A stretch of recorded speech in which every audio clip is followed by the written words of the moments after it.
All right, our next speaker is Michael Walker. He serves as the statewide fire protection forester for the Department of Land and Natural Resources, Division of Forestry, and Wildlife Administration branch in Honolulu. Mike was born and educated in Florida with a BS from the University of Florida School of Forestry, where he first worked in the fire prescribed burns in the Austin Cary experimental forest.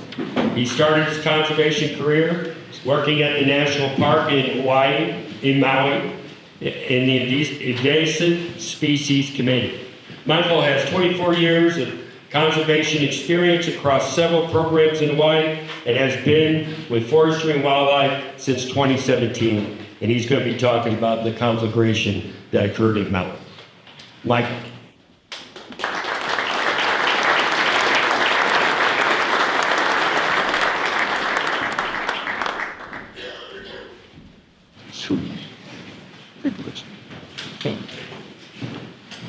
All right.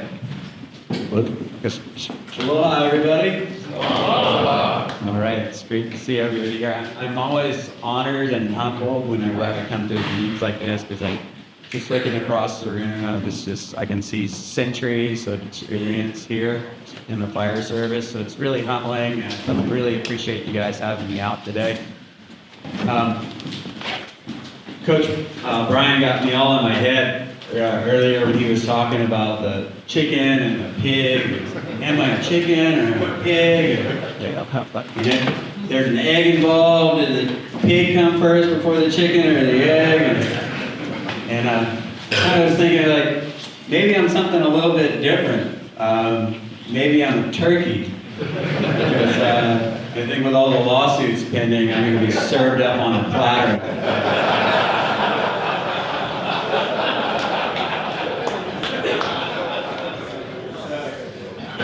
Speaking of lawyers, I did get an email here concerning this conference, and we'll just read it from the counselor here. It says, while attending the conference referenced below, please be mindful that the statements made about the fire could be used against forestry and wildlife in the state of Hawaii. Thus, please refrain from making any unfavorable statements about what DLNR, Forestry and Wildlife did, or others did or did not regarding the fires, even though DOFA was not involved with the Lahaina fires directly. So, if you guys have any questions regarding the Lahaina fires, please direct them to Derek Alconis, and he's going to have the comprehensive answers that you desire. So, I hate to disappoint you guys that this talk is not really about Lahaina. It's more of like all about led up to that day, really, and how fire evolved in Hawaii and how we got to that critical day in August 8th. So, I have any questions. This first slide, it's a little difficult to see up here on the screen, but it's a kind of an interesting viewpoint here because you can see there's a smoke plume here, and then there's a smoke plume over here. So they're both kind of headed towards each other right there. So this is on Hawaii Island. It's in the lee of Mauna Kea. It's just trying to show you folks that there's some unique topographical situations as well as the field environment that makes fighting fire in Hawaii pretty interesting. The wind's wrapping around both sides of Mauna Kea and pushing two fires towards each other at the same time. Okay, so prior to human settlement in the Hawaiian Islands, wildfire was very infrequent, limited to really only volcanic activity and lightning strikes. But if anybody's ever been out to Hawaii, lightning is a very rare phenomenon. It doesn't really occur that often. It seems to be kind of trending up lately, and we don't know if that has anything to do with climate or otherwise, but before that, lava was really the single source of ignition of any fire that occurred within the Hawaiian Islands.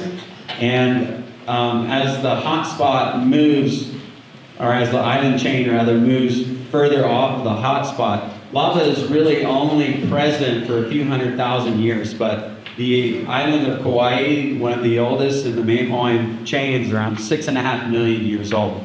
So there's millions of years of plant evolution that really occurs without fire as a presence. And so therefore, when you do get a fire that burns through a native dominant area, there's not a positive response to that fire at all. There's some exceptions to that rule. We do have some tropical species that some occur in the desert southwest as well. Dodonea viscosa, we call it a'ali'i. I think soap bush is maybe another term for it here. That plant can have a positive response to a fire. Sandalwood can have a positive response to fires, but other than that, most things when they burn, they don't come back. Please. So once humans arrive, the Kanaka Maoli, from several different migrations throughout Polynesia, the Hawaiian Islands began to see anthropomorphic fire influencing the ecosystem. So this is a slide showing the land tenure system in Hawaii. It's called the Ahupua'a. And if you were a chief back in the day, you were in charge of an Ahupua'a. Basically, it's going to give you all the resources that your community needs to thrive from the top of the mountain all the way down to the ocean. And so they kind of break it up into different zones. And you can see this one up here, WAO, W-A-O. It's a forest or realm. And while fire was used in the lowlands to burn and clear for agricultural purposes, as well as to burn grasslands to create thatching for roofs, Hawaiians kept the fire out of that WAO zone for the most part because they realized not only is this their hardware store, where their high-value timbers are, where they build their homes out of, they fashion tools and implements of war from these hardwoods. It's also a very spiritual place. Kino Lau is a term that's used in Hawaiian culture where that's God form, or form of a god, or body form. So a lot of the gods are represented in different forests, birds, trees, plants. And so in order for anyone to go up into this Akua, or realm of the gods, there was a lot of protocol involved. Not everybody was able to go up there. And so it's a very sacred place to them. And so they revered it as such. So this is one of the grasses that would be burned frequently for roof thatching. And there's an example of it right there you can see in the thatching. So after European arrival, fire underwent another change as new plants and animal species were introduced on the landscape. A lot of fire-adapted grasses were brought in, particularly for ranching. But prior to even ranching, animals, feral ungulates were introduced, like cattle, sheep, and goats. They were gifted to Kamehameha, and a kapu, or a taboo, was placed on these animals to say, no one can kill these animals. They were allowed to roam freely, and they multiplied and started populating the islands very rapidly. And they started to change the plant environments around. They would eat the native plants. These new introduced grasses would rise up, and we started to get kind of a grass fire cycle, which would occur specifically with the sandalwood trade. So sandalwood was discovered in the latter part of the 18th century and started to be traded as a commodity, particularly with the Chinese. And fire was used as a tool to open up the forest. One, so you could sniff out the sandalwood. It gave off an odor when it was burned, but also it allowed for them easy access through the forest. So the introduction of fire into these upper realms, combined with these new animals, started this grass fire cycle that we are continuing to see the effects to this day. So the fire would burn, the forest wouldn't really come back, grasses would pop up, animals have moved further and further into the forest.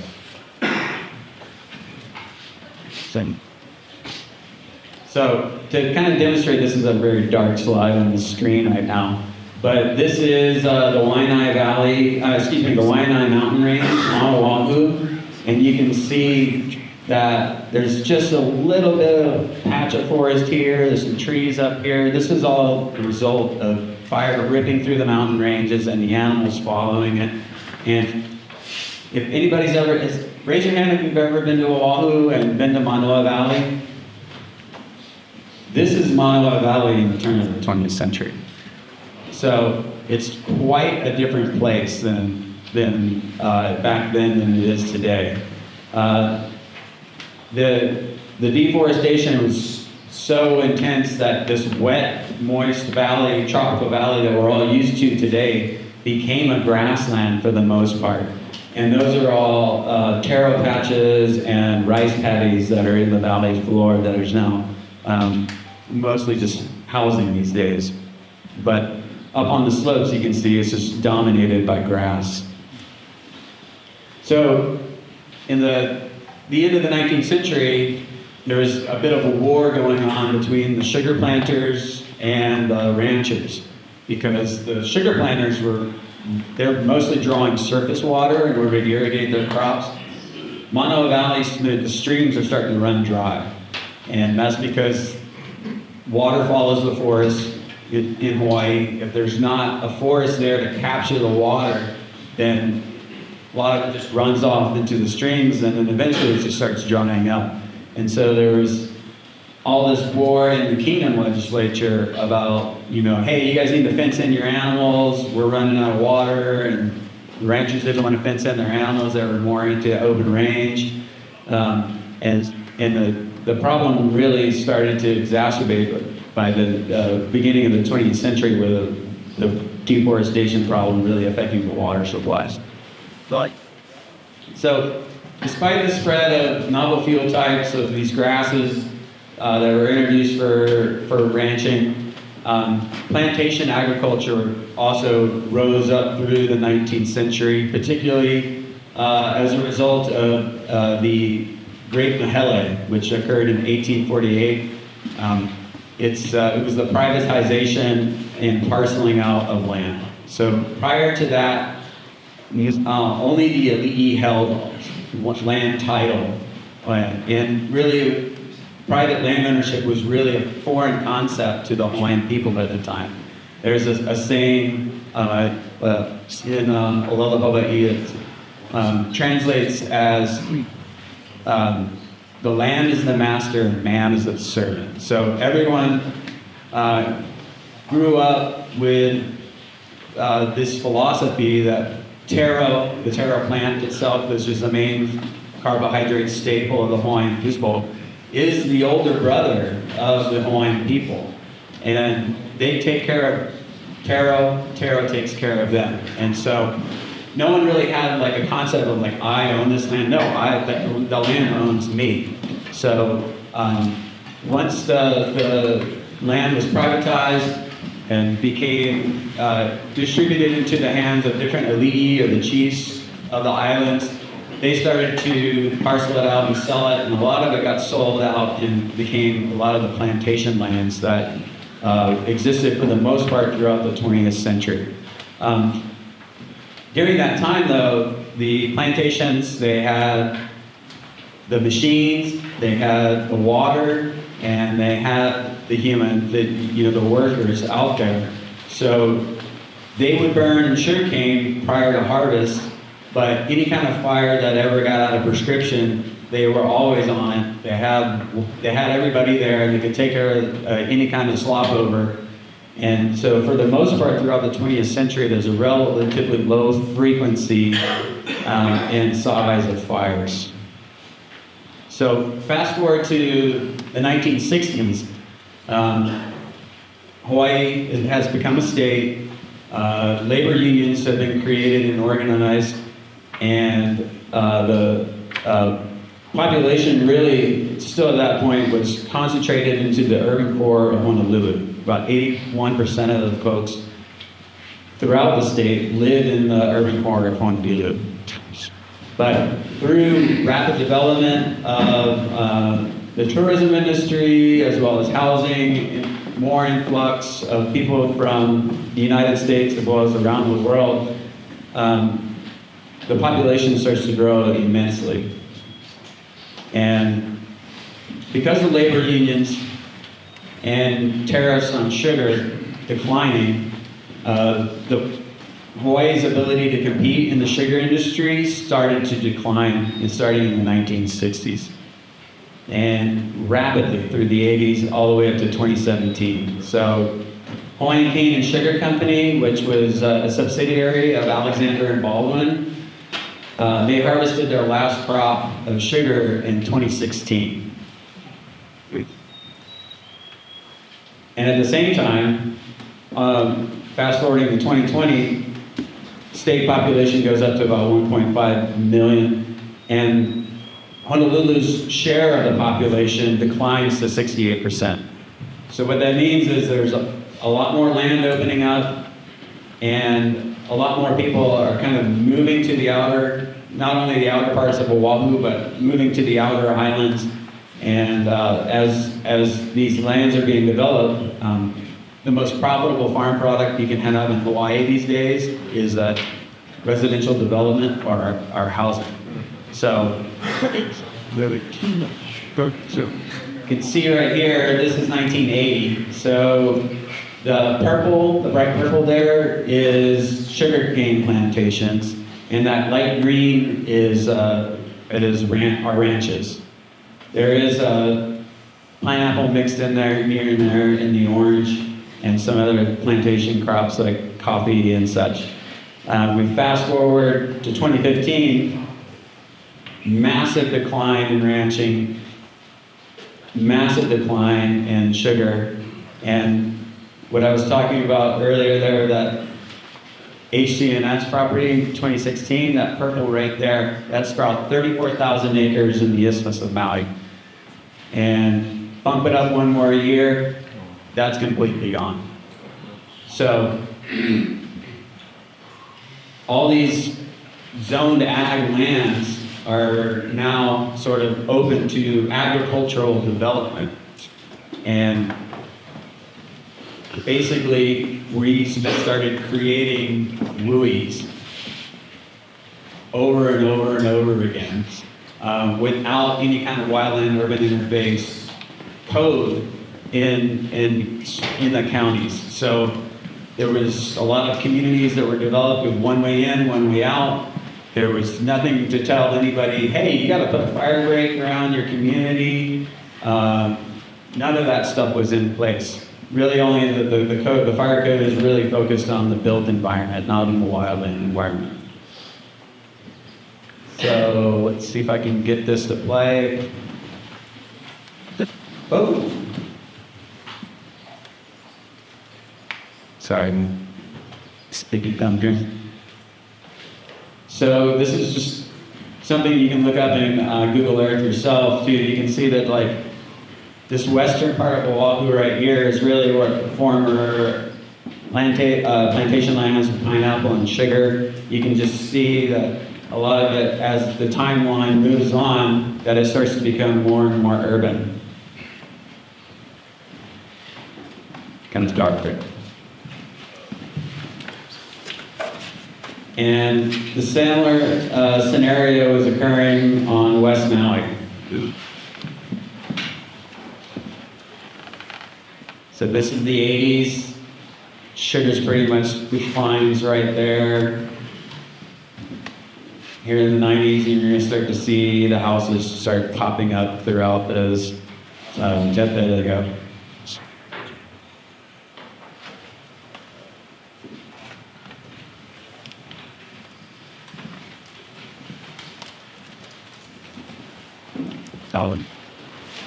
So what once was Ahupua'a, lowlands were particularly dominated by agriculture. Uplands were sacred forests like this and this, closed canopy, dry forest, and mesic forest became open range ranching,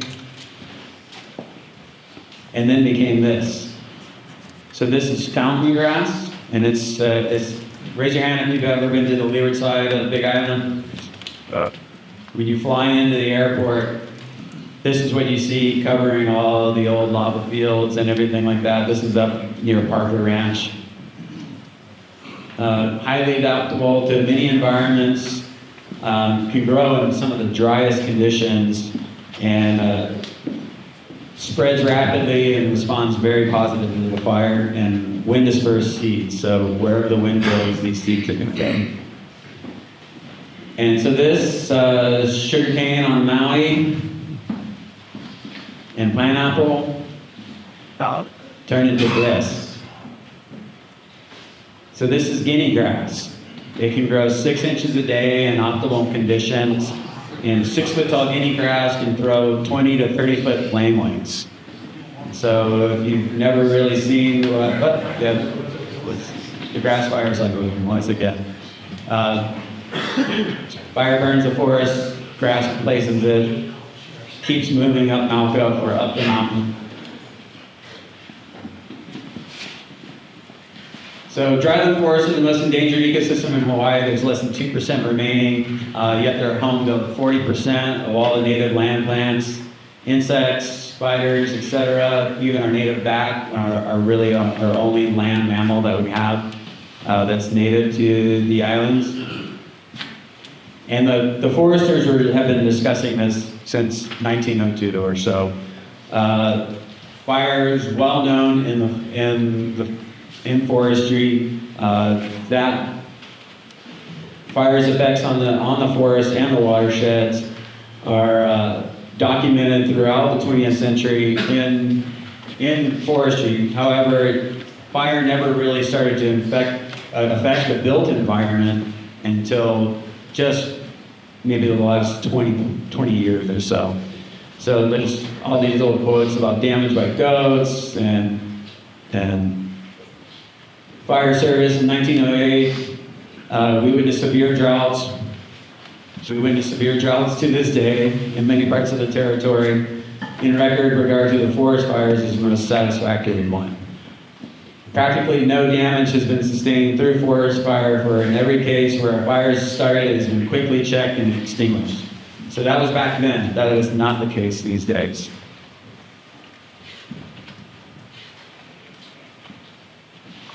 So this is a bit of a shot here of the fire perimeter the day after August 8th, and this is the southern extent of the fire right here.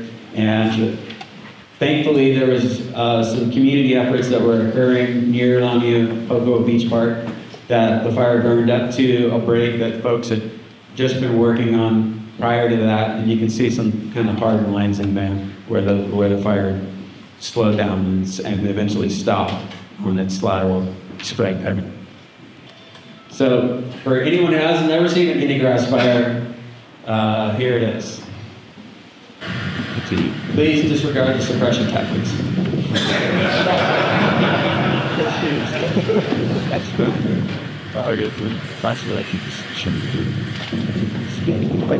So just now starting to see some flame wings pop up there. Whenever I always look at this, I was like, what are the values at risk across the road right there? That's good. Holy shit, I was.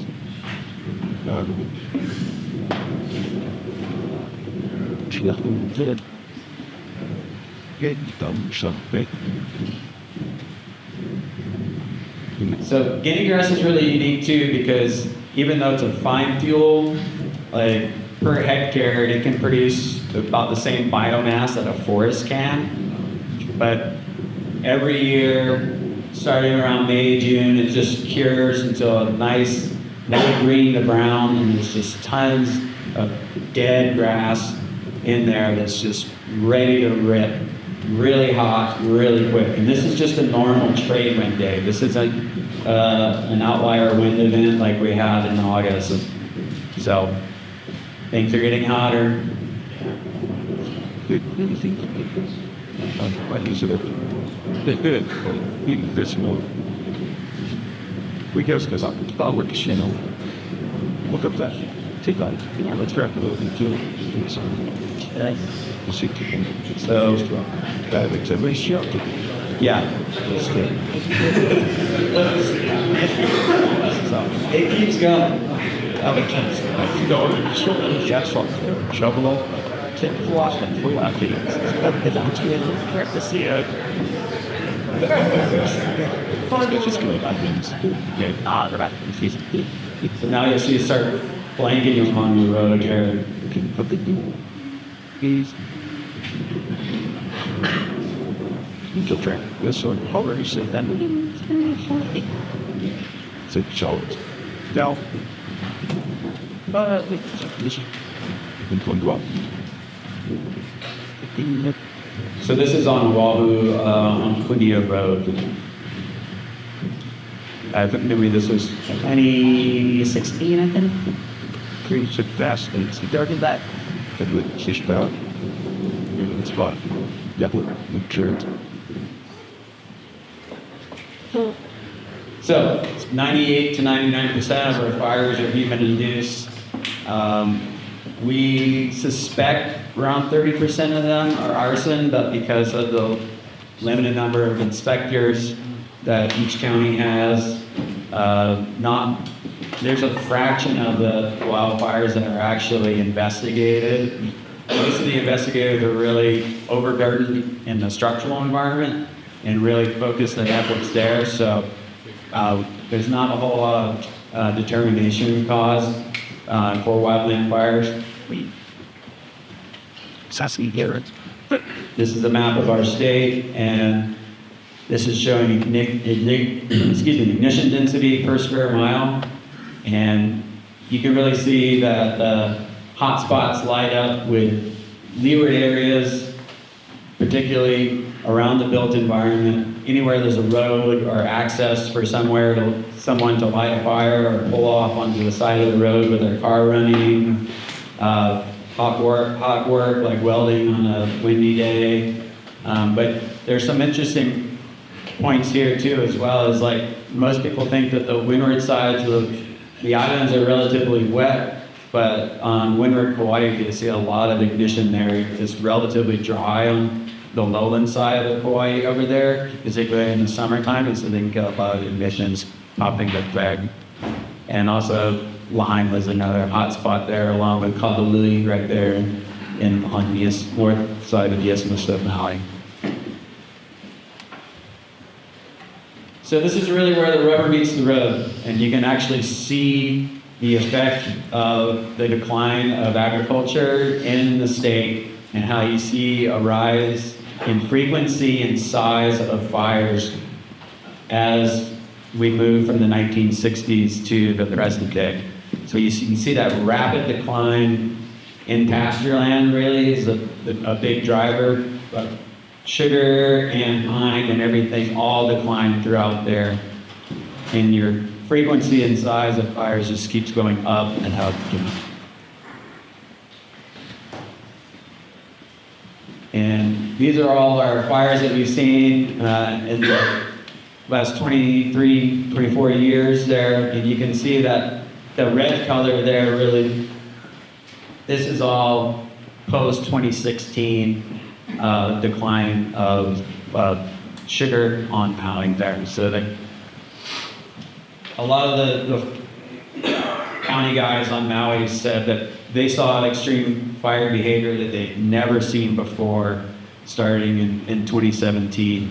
And it was a real wake-up call for those guys. They were like, we really need to start getting a handle on wildland. And they started cross-training with a lot of folks over here in the lower 48 and really kind of started learning more about wildland technique and tactics and how to organize and fight these fires. So one of the things that I do in my day job is that I coordinate with Hawaii Wildfire Management Organization. They're a great nonprofit that was started on West Hawaii Island in the early 2000s by some of the foresters over there, and the fire chiefs got together and said, we don't have an effective wildland prevention and outreach bureau at all, and so we need to start a nonprofit in order to be able to get this message out to people. And so this is one of the products that we put out with Hawaii Wildfire Management about just managing fuels. And we've also borrowed a lot from folks over here, really preaching the home emission zone stuff to communities. Particularly post August 8th, people have been very concerned about vegetation in their yard, to the point where they've been cutting down trees in their yard, which we really didn't want them to do. It's always really, it's about the right tree in the right place and maintaining your vegetation, particularly any ladder fuels that can ignite trees around your home. But we've also kind of like taken that slide that you just saw there and incorporating native and what we call canoe plants, or plants that came over with the first Polynesian immigrants, and saying, hey, these are great things to have in your yard. Just maintain them, rake under them, make sure that you limb them up to 6 feet or so. But really also that 0 to 4 foot, 0 to 6 foot space around your home is very important. You can see that rock sort of mulch there in that picture. I don't know, has anybody seen this house before? Yeah, it's one spot. Yeah. It's one that is termed the Miracle House or whatever. This is an old plantation era house. It's a single wall construction. Either redwood or some kind of maybe Doug fir or something like that came in.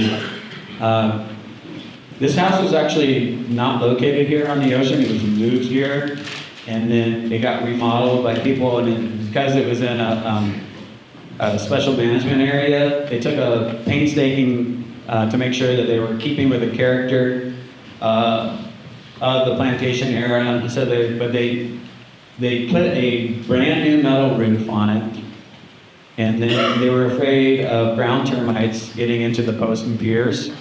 So they removed all vegetation right adjacent to the house, and they installed that rock barrier right there. And there was a bit of luck involved as well, I'm sure. But that's the only house there, right there on Front Street, in that section of Front Street that's still there. And I'm willing to put some money on that the rock mulch around the house and the roof really benefit this structure from not just being destroyed like the rest of it. So that's it for me in terms of just talking about. I'm willing to open it up to questions, as long as you guys aren't on the border with snitches. Yes, sir. Yeah, what's the status of the establishing of the state fire mark bill? So that bill did pass. Yeah, it made it out of committee, and so everything's going to the governor right now for governor approval. They accept what they mean. Chris. And then touch on the white issue. You touch on the dynamics of weather pattern and how it affects your fire, especially on Maui, because of the wording use. I mean, the different winds that you get, and then also the wind storms tracking. Okay, cool. Yeah, sorry, I think I pulled up the wrong presentation. I did have those slides in this from the SimSync presentation. So, for the most part, the trade winds they come from the northeast. That's the dominant wind pattern throughout the year. During the winter months, for the most part, we do get a switch in winds from the southwest to the west. As low pressures come in from the northwest, they draw in wind. But every now and then, we get a tropical system that's coming towards the Hawaiian Islands. For the most part, the sea surface temperatures around Hawaii are relatively cool. So as those storms come off of Mexico and they go deeper into the Pacific, they'll start to intensify. But as they get closer to Hawaii, they'll hit that colder water and they'll kind of like lose steam. But whenever we have like El Nino conditions, we can actually have warmer sea surface temperatures, and the storms can maintain intensity as they approach the islands. However, due to like mostly the northeast winds for the most part, a lot of times they get steered to the south of us, and that's what happened in August. Is that this storm was approaching? It was well to the south of the island chain, but there was another factor in play, which was a high pressure system located near California in the Pacific. So we had this real tight pressure gradient in between this high pressure and this low that was moving south of us. And so whenever we get a hurricane in Hawaii, people in the fire service get really nervous because we can have a lot of these dry wind conditions we can get the hurricane wind force without the moisture in a lot of areas. And because of locations of transmission lines and distribution lines and the aging infrastructure that we have out in Hawaii, we get really nervous about power lines dropping and falling. And on this day, the few days leading up to it, National Weather Service started forecasting red flag conditions, and noting that there was not only red flag conditions, because red flag conditions in Hawaii are KVDI over 600, relative humidity of 45%, and sustained winds of 25 miles an hour. So this forecast is saying sustained winds of 45 to 60 miles an hour with 80 mile an hour gusts approaching.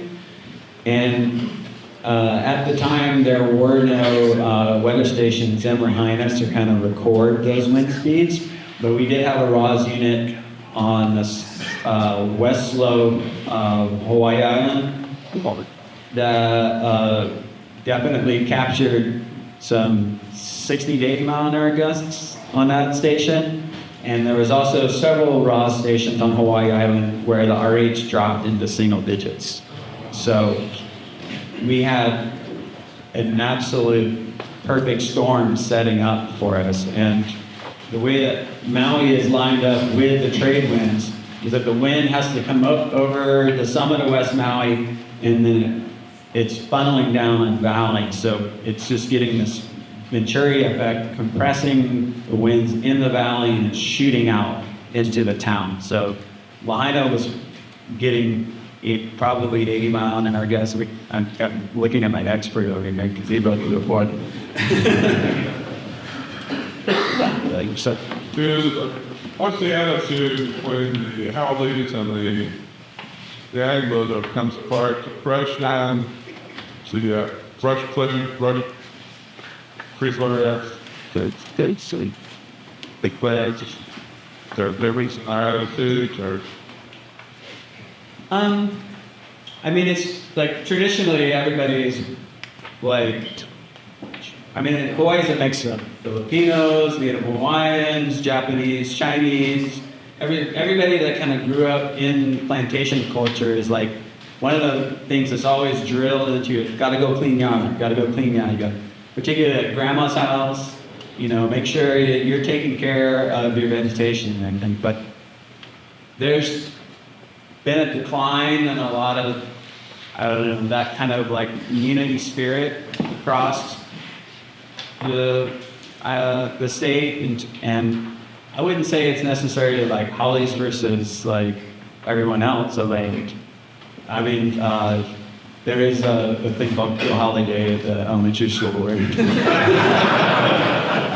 if you're white, you should better not show up to school that day. really firefighters. So number was how many firefighters? Yeah. 65. You 12 items with that all. Yes, then it's still. There's 60, I think, on B. Yes. I read 65 and 12 engines. Yeah, okay, they does. Yeah, so they have about the same land mass as Oahu does, with about just a fraction of the firefighters and engine stations that Oahu does. So the response time on Oahu can be less than 6 minutes, but I think Maui is like 12 to 15 minutes for the most part for an engine to show up. The higher. Yes, sir. Good question. So you have the state fire. Lessons learned that I hope that the crew is far preventive ethics. And I mention that because a lot of the departments don't have a natural fire prevention service meal. They might have a budget to send out flyers, and then a prayer, and nothing gets done. There's an inspections done, and you follow it. And so legislation should really actually service done, especially when it comes to residents. And I think the comments out in the land check on it. Yeah, so I mean, I was mentioning Hawaii Wildfire Management Organization. They're our de facto prevention and outreach folks. That was started because there was a lack of funding at the state level for that type of program. And they've been working well over a decade trying to reach the public and say, hey, this problem is getting bigger and bigger and bigger. And I was a part of that. Every year we have a wildfire drought lookout day in May, where we kind of say, hey, here are the drought conditions, here are the fire conditions that we are expecting. We use the Ready, Set, Go guide that we distribute out to communities. We used to have storage problems with this, and so they're just stacking up and stuff, and no one wanted to take them. Post-August, they just all went out the door immediately. At the county level, I can't really speak for them so much, but usually there's at 2 or 3 staff maybe that are doing prevention work throughout the year. But everything changed after August. I didn't have to tell anybody that we have a fire problem anymore. It was extremely evident that we had that. So the next step was to say, okay, I try to repeat this phrase over and over again in Hawaii. Hawaii fire is a kako thing. It's kako means everybody. Everybody in this room is part of the fire service. But the last thing that you want is to have a fire engine show up at your house, because that means that a lot of the steps that could have done beforehand at the homeowner level, at the community level, and at the county and the state government levels hasn't been done. And there's things that people need to do at the home level.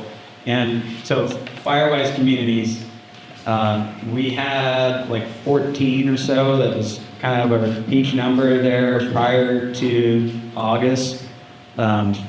We've been adding at least 6 more already this year, but just since August. There's more and more that are coming online. People are becoming more active about doing things around their homes and the communities to assist us to help them. Yes or no? Question, California has the Public Resources Code, which deals with residential clearances, structural clearances. It also goes into power line clearances, power pole clearances, and it's all legislation and it's state law. Is Maui or Hawaii looking at maybe something like that to kind of, it was nice seeing the ready or the, ignition zone around the homes, but there's kind of more to some of that. Yeah, so in 1978, the fire marshal himself said, you know what, we don't really need a fire marshal anymore. Save money. Save money, guys, save money. So, home rule is a very important concept in Hawaii. So a lot of the counties really have agencies when it comes to coming up with their own rules and how they deal with codes, building codes, et cetera, et cetera. And so when the marshal was disbanded, the State Fire Council kind of took over as the de facto marshal, and that's made up of the county fire chiefs across the state. And then last year, legislation added forestry and wildlife to that, as well as the state DOT airport fire rescue folks. And the council's job was really to come up with the state code, which they adapted from NFPA standards. And then once the state code is adapted, then the counties go out and adapt that towards. When it comes to brush management and stuff like that, it's non-existent nearly. I mean, each county has their own rules when it comes to, the standard is like you can't have 18 inches, grass higher than 18 inches adjacent to a structure. And the only way that people get anything enforced is you get on the phone and you nag and you nag and you nag until you get an inspector out there that's saying, hey, these fuels are adjacent to a structure and they need to be reduced. Outside of that, though, there's no standard for vegetation management for large landowners. There weren't any real standards for vegetation management underneath power line easements. Power line easements, which Derek and I will have a discussion about later. Some exist, some do not exist. There's power lines on state land that have no legal easement to be there. So there's really no rule there that anybody has to follow when you don't have a legal easement, So it's with the establishment of the marshal's office, and we're going to be looking at adding a lot of WUI language into the code at the state level, so that the state fire marshal can enforce things at a state level, as well as bringing a lot more staff under him for that purpose, and then also the counties can have their What? All right. Great, Mike, thank you.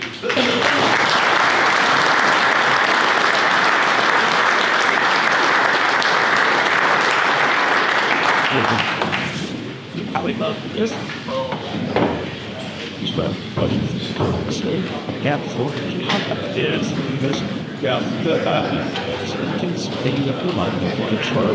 That's what that